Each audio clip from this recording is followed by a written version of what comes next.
Pagkatapos ng videong ito ay magagawa nyo ng mag-drawing ng isang equilateral pentagon. Tara pag-aralan natin yung example na inihanda ko para sa inyo. Draw an equilateral pentagon whose sides measure 12 cm. Ihanda muna natin ang ating protractor and ruler na siyang gagamitin nating instrument para magawa natin yung task. At ang unang step na dapat nating gawin ay magdo-drawing tayo ng line segment na ang haba ay 12 cm base sa naka-indicate sa ating problem. So gamit ang ating ruler mula sa 0 going to 12 cm. So ayan. So 12 cm yung first line segment natin, and don't forget, lagyan natin siya ng label.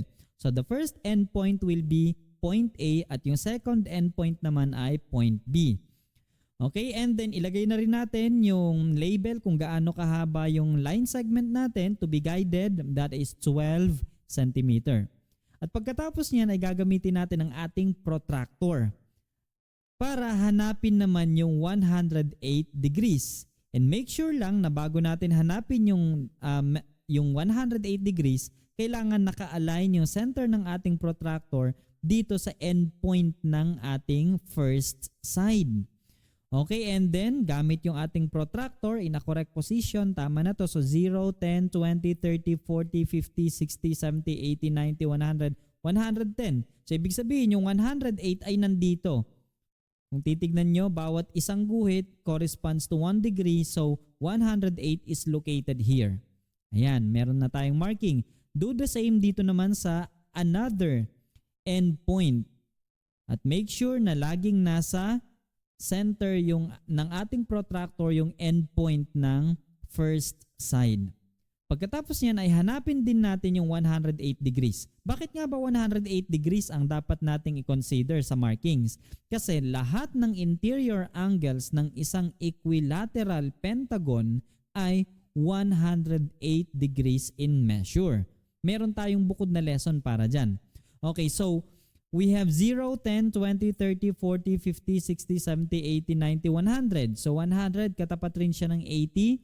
So magbilang tayo ng 8 guhit kasi 108 degrees yung ano natin hinahanap. So we have 1, 2, 3, 4, 5, 6, 7, and 8. So our markings will be somewhere dito sa bandang to. Okay. And then gamit ang ating ruler, i-align natin siya ng maayos dito sa endpoint at dapat naka-align rin siya dito sa ating marking. And then, gagawa na tayo ng pangalawang side na ang haba ay 12 cm din. Okay, so gawa tayo ng 12 cm line segment. Ayan, hanggang 12 cm lang talaga siya. And after that, ganun din gagawin natin sa kabila. I-align natin ng maayos yung ating ruler diyan sa another endpoint. At i-align din natin siya sa marking na ginawa natin a while ago.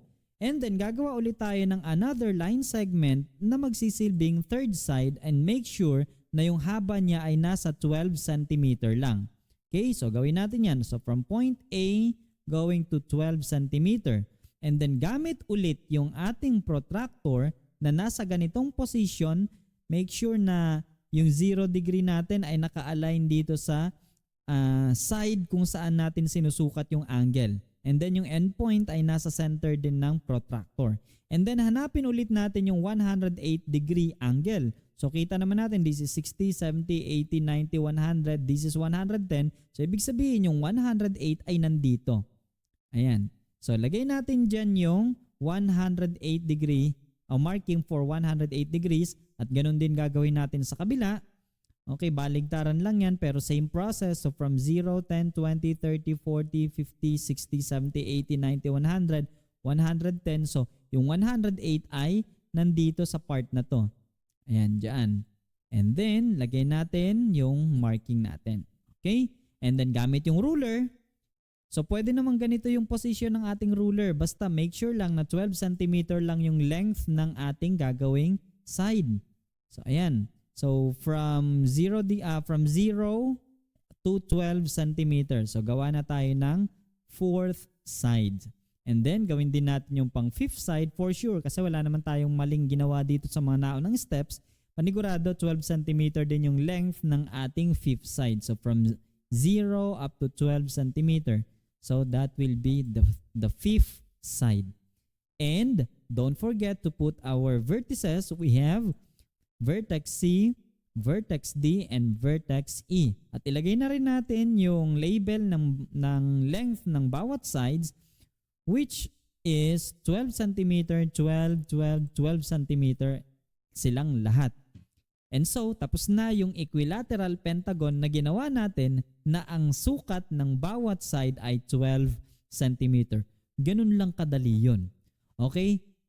To try your understanding, sige nga gawin nyo tong task na to. Draw an equilateral pentagon whose sides measure 8 cm. Same na steps ang gagawin natin, or kung meron kayong ibang steps na alam, you can also do that.